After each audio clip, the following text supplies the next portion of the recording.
And the other concern is over the widening of this escalation. ஒரு பிராந்திய யுத்தமா Israel மாத்த நினைக்குதுன்னு உங்களோட பாதுகாப்பு உறவு கொண்ட அரபு தேசங்கள் கூட உங்க மேல குற்றம் சாட்டியிருக்காங்க.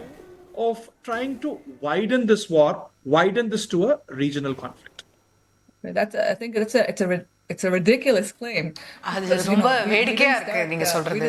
We didn't start it. நாங்களா இந்த போரை தொடங்கணும். Living our lives on October 7th, like I said. நாங்க பாட்டுக்கு எங்க வேலையை பார்த்துட்டு இருந்தோம். அக்டோபர் 7ஆம் தேதி போன வருஷம் ஹமாஸ் எங்க நாட்டுக்குள்ள வந்து எங்க மக்களை தாக்கி பல மக்களை கடத்திட்டு பணைய கைதிகளா எடுத்துட்டு போனாங்க.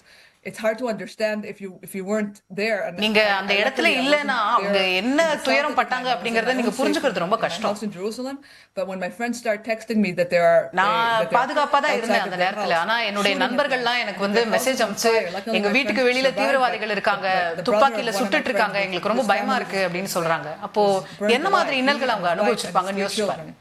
Were burnt alive, and you see this as it's happening, and this has happened unprovoked. On a Saturday morning, you wake up and you see that your எதுவுமே எந்த ஒரு தூண்டுதலுமே இல்லாம இந்த மாதிரியான தாக்குதல் நடக்குது. Unprovoked, Hezbollah starts firing rockets. அதுக்கு அடுத்த நாள் வேற எந்த தூண்டுதலும் இல்ல, திடீர்னு ஹெஸ்புல்லா எங்க மேல ஏவுகணை தாக்குதல்களை தொடங்குறாங்க. என்ன நடக்குதுன்னே புரியல. ஆனா நாங்க ஏதோ இந்த போரை தொடங்கின மாதிரியும் நாங்க இந்த போரை விரிவாக்கம் செய்ய முயற்சிக்கிற மாதிரியும் சொல்றது எப்படின்னு எனக்கு புரியல. எங்களுக்கு தேவை எங்க நாடு அமைதியா இருக்கணும், எங்க மக்கள் பாதுகாப்பா வாழணும், அவ்வளவுதான் நாங்க எதிர்பார்க்கிறோம். Don't allow that. But if we could, இந்த தீவிரவாத அமைப்புகள் அந்த அமைதியை எங்களுக்கு கொடுக்க மாட்டேங்கறாங்க. 7 முனைகளை நீங்க போற சந்திக்கிறீங்கன்னு சொன்னா சரியா? Conflict on 7 fronts. 7 fronts. 7 முனைகள் சொல்லலாம். We're facing a problem that's called Iran. ஆனா முக்கியமா எங்களோட பிரச்சனை அப்படிங்கிறது ஈரான் தான். ஈரான் பல்வேறு ரூபங்கள்ல எங்களுக்கு பிரச்சனைகளை கொடுத்துட்டு இருக்காங்க. Basically mainly in Hamas in Gaza and காசால ஹமாஸ் இருக்காங்க, வடக்குல பாத்தீங்கன்னா ஹிஸ்புல்லா இருக்காங்க, ஹூதிஸ் இருக்காங்க. இந்த மாதிரி பல ப்ராக்ஸி அமைப்புகளை உருவாக்கி பல முனைகள்ல இருந்து எங்க மேல தாக்குதல் நடத்திட்டு இருக்காங்க. Could pose a threat. And yes, so those are the threats, but I think the main threat and the ஆனா இது எல்லாத்துக்கும் தலை யாரு அப்படின்னு நீங்க பாத்தீங்கன்னா, இந்த பாம்புடைய தலை எது அப்படின்னு பாத்தீங்கன்னா அது ஈரான் தான். ஈரான் தான் இவங்க எல்லாரையுமே உருவாக்கி எங்க மேல தாக்குதல்களை ஏவிக்கிட்டு இருக்காங்க. Israel will never ever let that happen, so we have to deal with whatever it is to make sure that doesn't happen. ஹிஸ்புல்லாவுடைய தலைவர் டாப் 20 தளபதிகள் இவங்க எல்லாம் வீழ்த்திருக்கீங்க. இது உங்க பிராந்தியத்துடைய செக்யூரிட்டி பேலன்ஸ் எப்படி மாத்திருக்கு? The top 20 people, including the head Nasrallah, being eliminated by Israel. How has this altered the strategic balance in your region? I think it affects not only Israel. First of all, it's இதனுடைய தாக்கம் அப்படிங்கிறது Israel மேல மட்டும் கிடையாது. Hopefully the hope is to eliminate it or to eliminate the threat, disarm Hezbollah and move them further north. இந்த மாதிரி Hamas Hezbollah மாதிரி இந்த ஆபத்தான சக்திகளை இன்னும் வடக்கு நோக்கி நகர்த்தி கொண்டு போணும் அப்படிங்கறத எங்களுடைய நோக்கம். I think remember that not only Israelis were affected, இவங்களால இந்த ஹிஸ்புல்லா மாதிரி அமைப்புகளால பாதிக்கப்பட்டது இஸ்ரேலி மக்கள் மட்டும் இல்ல, அமெரிக்க மக்கள் கொல்லப்பட்டிருக்காங்க, பிரெஞ்சு நாட்டு குடிமக்கள் கொல்லப்பட்டிருக்காங்க. During the troubles in Syria. சிரியால இருக்கும்போது அங்க இருந்த மக்கள் உங்களால வந்து பாதிக்கப்பட்டிருக்காங்க. அதனால பல நாடுகள் இந்த ஹிஸ்புல்லாவால பாதிக்கப்பட்டிருக்கு. அதனால அவங்க எல்லாருமே இன்னைக்கு சந்தோஷமா இருக்காங்க அப்படின்னு சொல்லலாம். Disarmed and losing its power because Hezbollah again, instead of letting Lebanese citizens thrive, Hezbollah லெபனான்ல இருக்கக்கூடிய லெபனீஸ் மக்களுக்கு கூட சரியா அவங்க வந்து வாழ விடாம அவங்களுக்கும் நிறைய துயரங்களை தான் கொடுத்திருந்திருக்காங்க. To target Israel and அவங்களுடைய நோக்கமே மொத்தமா இஸ்ரேலை டார்கெட் பண்ணணும், எங்க மேல தாக்குதல் நடத்தணும் அப்படிங்கிறது தான். அவங்க மக்களை அவங்க நல்லா வச்சுக்கணும் அப்படின்னு அவங்க நினைக்கவே இல்லை. That's the key. லெபனானுக்கு நீங்க தரை வழியா போயிருந்தாலும் கூட, தாக்குதல் நடத்தியிருந்தாலும் கூட, உங்களுக்கு நிலம் பிடிக்கும் நோக்கம் அங்க இருக்கா இல்லையாங்கிற கேள்வி இருக்கு. என்று புரிதல்ல ஹெஸ்புல்லாவை லித்தனி நதிக்கரையோட வடபுறத்துக்கு தள்ளுவதுதான் உங்களுடைய நோக்கம்.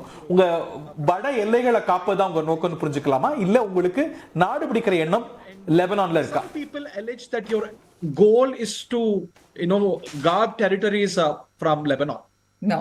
Our territorial ambitions in Lebanon. We have no territorial ambitions in Lebanon. We want to எங்களுக்கு அந்த மாதிரி நாடு பிடிக்கிற எண்ணம் எதுவுமே கிடையாது. Because remember, Hezbollah எங்களுக்கு இருக்கக்கூடிய த்ரெட்டை நாங்க எதிர்கொள்ளணும் அப்படிங்கிறது மட்டும் தான் எங்களுடைய inside of people's homes. Okay, they took Hezbollah என்ன பண்றாங்கன்னு பாருங்க. அவங்க வந்து ஏவுகணைகளை ஆயுதங்களை எடுத்துட்டு போய் பொதுமக்களுடைய வீட்டுக்குள்ள வைக்கிறாங்க. அவங்க வீட்டுக்குள்ள வச்சு அதை வந்து பாதுகாத்து சொல்றாங்க. In order to financially help them to hide weapons or to hide missiles within their homes. And then so they created a situation where they were again knowingly putting their own civilians இந்த மாதிரி ஒரு சிச்சுவேஷனை உருவாக்கும் போது அவங்களுடைய மக்களை அவங்களே ஆபத்துல தள்ளுறாங்க அப்படின்னு தானே பொருள். So once the area is clear, Israel has no interest in. So அங்க வந்து எங்களுக்கு எதிரான இருக்கக்கூடிய சக்திகளை நாங்க வீழ்த்திட்டோம் அப்படின்னா அதுக்கு மேல அந்த நாட்டை பிடிக்கணும் அப்படிங்கிற எண்ணம்லாம் எங்களுக்கு இல்ல. எங்களுக்கு எங்க நாடு இருக்கு, அதுல நாங்க சந்தோஷமா இருக்கோம். To make it safe, then that's what we'll do. But the end game, the end goal is to keep Israel safe. I understand you. உங்க இலக்கை எட்டுறதுக்கு எவ்வளவு அப்பாவி உயிர்கள் போகுது? கடந்த 1.5 வாரங்கள்ல மட்டும் லெபனான்ல எத்தனை அப்பாவி உயிர்கள், காசால ஒரு வருஷமா எவ்வளவு ஆயிரம் அப்பாவி உயிர்கள். But also in Gaza, it's disproportionate to the number of killings that Hamas caused on your southern communities. I mean, you might dispute the question of. So what do you suggest? What do you suggest? You suggest that we kill exactly the same number. என்ன சொல்ல வரீங்க? அவங்க எத்தனை மக்களை கொல்றாங்கன்னு பார்த்து அதே அளவுக்கு எண்ணிக்கையில எண்ணி அங்க நாங்க மக்களை கொல்றோம். அப்படி எல்லாம் கிடையாது. இல்ல ஒரு சிவிலியன் கூட ஒரு பொதுமக்கள் கூட பாதிக்கப்படக்கூடாது அப்படிங்கறது தான் எங்களோட எண்ணம். Again, if you have combatants, but the numbers are huge. Yes, but you have to speak to if you want to get answers for that. ஏன் இவ்வளவு எண்ணிக்கைகள்ல பாதிப்பு இருக்கு அப்படின்னா அது நீங்க ஹமாஸ் கிட்ட தான் போய் முதல்ல கேட்கணும். அவங்க தான் அவங்களோட சொந்த மக்களை மனித கேடயங்களா பயன்படுத்திட்டு இருக்காங்க, ஹியூமன் ஷீல்டா பயன்படுத்திட்டு இருக்காங்க. நீங்க ஏன் வந்து ஹாஸ்பிட்டல்ல இருந்து தாக்குதல் நடத்துறீங்க, ஸ்கூல்ல உட்காந்துட்டு ஏன் ஏவுகணைகளை ஏவுறீங்க அப்படின்னா நீங்க அவங்கள போய் கேட்கணும். Took over the Gaza Strip and literally throughout the PLO. 2005லயே இஸ்ரேல் ஹமாஸ் காசால இருந்து நாங்க வந்து வெளியேறிட்டோம். அதுக்கு அப்புறம் ஹமாஸ் டேக் ஓவர் பண்ண நாள்ல இருந்து அவங்களுக்கு கிடைத்த எந்த ஒரு நிதி உதவியும் அவங்க ஆக்கப்பூர்வமா பயன்படுத்தலையே. Gaza that is which I remind you அங்க இருக்கிற பாலஸ்தீனியன் அத்தாரிட்டியும் தூக்கி வெளியே போட்டுட்டாங்க. அதுக்கு பிறகு அவங்க வந்து அவங்க பள்ளிக்கூடங்களை கட்டிருக்கலாம், மருத்துவமனைகளை கட்டிருக்கலாம், எவ்வளவோ வளர்ச்சியை கொண்டு வந்திருக்கலாம். And they could have used that money to build another Singapore, to make it a beautiful place. காசா ஸ்ட்ரிப்ப ஒரு இன்னொரு சிங்கப்பூராவே மாத்திருக்கலாமே. அவங்க ஒரு சின்ன இடம் தான், அவங்க எவ்வளவு வளர்ச்சி அங்க கொண்டு வந்திருக்க முடியும். ஆனா எதையுமே அவங்க அங்க செய்யாம ஒட்டுமொத்தமா அவங்களோட நாட்டுடைய எல்லா நிதியையும் தீவிரவாத சக்திகளுக்காக, தீவிரவாத ஆயுதங்களை சேகரிப்பதற்கு, இஸ்ரேல் மீது தாக்குதல் நடத்துறதுக்கு தானே பயன்படுத்திருக்காங்க. They don't want their citizens to thrive. They don't அவங்களோட குடிமக்கள் மேலே அவங்களுக்கு ஒரு அக்கறை இல்லன்னும் போது நம்ம என்ன பண்ண முடியும்? And we have to defend it. We're dealing with an enemy that I think nobody really can imagine. There's no என்ன மாதிரி பட்டவர்கள் அப்படிங்கறத நம்ம யோசிச்சு கூட பார்க்க முடியல. Understand the logic of this horrible enemy, and I think that's why people are thinking about disproportionality or things like that, because they don't realize what the Hamas is capable of doing to its own people. Hamas என்கிற அமைப்பு எவ்வளவு மோசமானது, அவங்க சொந்த மக்களுக்கு அவங்க எவ்வளவு பாதிப்புகளை ஏற்படுத்துறாங்கங்கறதை யாரும் புரிஞ்சுக்க மாட்டேங்கிறாங்க. அக்டோபர் 7 தாக்குதல் நடந்து நீங்க காசாக்குள்ள நுழைந்து ஒரு வருஷம் ஆகுது. அங்க உங்க இறுதி இலக்கு தான் என்ன? What is your end game in Gaza?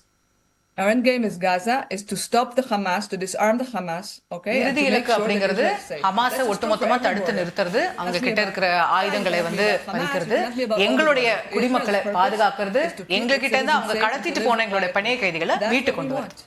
Okay? And we want our hostages home. We want our hostages home as soon as possible. And until we know that Israeli citizens are safe, எங்களுடைய குடிமக்கள் பாதுகாப்பா இருக்கணும், எங்களுடைய hostages அந்த பணைய கைதிகள் திரும்ப பத்திரமா வீடு வந்து சேரணும். Then we can talk about stopping. There are voices even in the West. ஏற்பட்டு உங்க பிணை கைதிகள் இன்னும் திரும்பாததற்கு உங்க அரசு காரணங்கற குரல்கள் மேற்குலகத்திலே அதிகம் கேட்குது. Again, the protest against Israel are ridiculous. We weren't எங்களுக்கு எதிரா போராடுறதுங்கிறது ரொம்ப வேடிக்கையா இருக்கு. We used to target the kidnappers. யார் கடத்திட்டு போனாங்களோ ஹமாஸ் தான் கடத்திட்டு போனாங்க. அவங்கள கேட்காம எங்களை கேட்டிட்டு இருக்கிறதுல என்ன பயன் இருக்கு? You know, what other thing do we talk about? You take people, bring them home. Bring them home and then we can அவங்கள கடத்திட்டு போனீங்கல்ல, அவங்க வீட்டுக்கு வரதுக்கு நீங்க தான பொறுப்பு. அவங்க வீட்டுக்கு வந்தே ஆகணும், திரும்ப பத்திரமா வரணும்.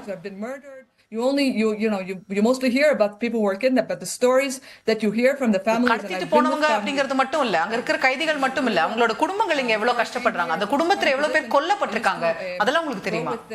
With hostage families. நான் இங்க இந்தியால இந்த ஒரு பொறுப்புக்கு வர்றதுக்கு முன்னாடி இஸ்ரேல்ல இந்த மாதிரி தாக்குதலுக்கு உள்ளான பல குடும்பங்களோட பேசியிருக்கேன். அவங்க சொல்லக்கூடிய கதையெல்லாம் நீங்க நம்பவே முடியாது, எவ்வளவு கொடுமையா இருக்கும் தெரியுமா? When they're terrorists outside their own homes, some of their families also killed. and then you know அவங்களோட it's குடும்பத்துல a சில பேர் கொல்லப்பட்டிருப்பாங்க, things that you சில can't பேர் imagine. கடத்திட்டு போகப்பட்டிருப்பாங்க, Terrorists came அவங்க into வீட்டு their வாசல்ல house and தாக்குதல் took the நடந்திருக்கும். people from their homes. அப்படி Bring them home. கொண்டு போனப்பட்ட That's மக்கள் another பத்திரமா discuss. திரும்பி வர Bring them வேண்டாமா? home. அவங்க வீட்டுக்கு வரணும் இல்லையா? Your வர முடியாம போனதுக்கு ஒரு ஹாஸ்டேஜ் டீல் நடக்காம இருக்கிறதுக்கான காரணம் உங்க ஆளும் அரசுங்கிற குற்றச்சாட்டு இருக்கு. The government has many the Israeli government has எங்களுடைய many அரசாங்கத்துக்கு considerations. நிறைய குறிக்கோள்கள் இருக்கு, நிறைய priorities இருக்கு. அதுல நிச்சயமா எங்களுடைய மக்களை திரும்பி கொண்டு வரணுங்கிறது ஒரு முக்கியமான priority. ஆனா மற்ற பல விஷயங்களையும் யோசிச்சுதான் ஒரு நாடு ஒரு முடிவெடுக்க முடியும். எங்களுடைய ஒட்டுமொத்த பாதுகாப்பையும் நாங்க யோசிச்சுதானே முடிவெடுக்க முடியும். Not on anybody else. What is your message to the Indian Prime இந்த Minister? நிலைமையை ரொம்ப அக்கறையோடு கவனிக்கக்கூடிய இந்திய மக்களுக்கு, இந்திய பிரதமருக்கு உங்க செய்தி என்ன? Concern. I want to say that again, India and Israel are great allies. Support of India. இந்தியாவும் இஸ்ரேலும் ரொம்ப நல்ல நண்பர்கள், அது நமக்கு தெரிஞ்சதுதான்.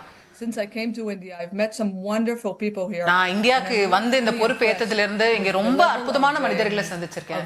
Caring and அவங்க இஸ்ரேல் மேல எவ்வளவு ஒரு அக்கறை காட்டுறாங்க, என்ன அழகா எங்களுடைய நிலைமையை புரிஞ்சுக்கிறாங்க அப்படிங்கறது பார்க்கும்போது எனக்கு ரொம்ப பிரமிப்பா இருக்கு. Israel's doing what it's doing, why there have been so many people hurt, is something that you have to really stop and think about and take time to read the history to understand. And what எங்களுடைய வரலாறு படிச்சு பாத்தீங்கன்னா உங்களுக்கு தெரியும் நாங்க எவ்வளவு கடந்து வந்திருக்கோம், ஏன் இந்த போர் இப்ப நடக்குது, ஏன் இவ்வளவு மக்கள் பாதிக்கப்பட்டிருக்காங்க அப்படிங்கறதெல்லாம். More in depth into the situation and to understand it, and the people who do that அப்படி understand நிறைய பேர் இங்க வந்து புரிஞ்சு வச்சிருக்காங்க எங்களை அப்படின்னு நினைக்கிறேன் நான். அத நான் ரொம்ப பாராட்டுறேன், ரொம்ப நன்றியோட இருக்கேன். All people, citizens of India and citizens of the world would take the time as they do to understand more in depth the situation and to realize what's going on in the situation. It's very, very complex and not a one-liner that's easy to identify with.